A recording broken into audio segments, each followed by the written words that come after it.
In the name of the Father, and of the Son, and of the Holy Spirit. Amen.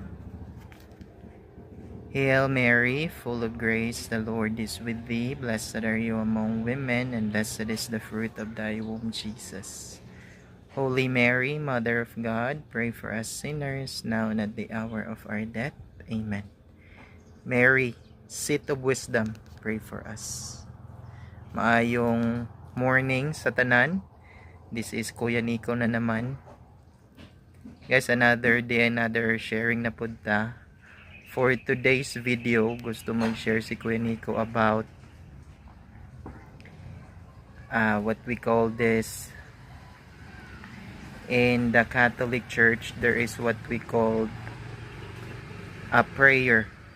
Dili lang sa Katolikong pagtuo, but in different beliefs, different religion, there is what we call a prayer or an ascent to a higher being,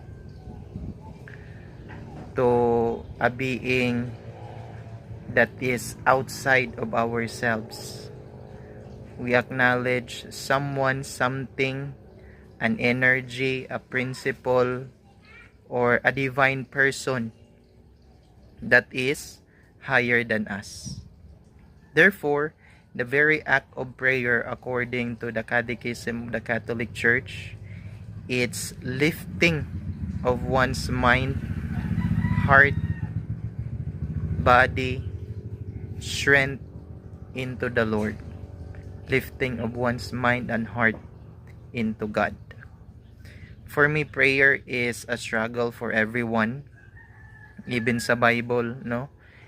The apostles ask the Lord Himself, the Lord Jesus, teach us how to pray. And He taught them the Lord's Prayer, the Our Father. It's very important nga makita nato nga ang prayer is actually an act of humility. No? Ang mga prideful, full of ego, full of self nga mga tao, it's hard for them to make a prayer. Even I myself sometimes, no, lisod kayo.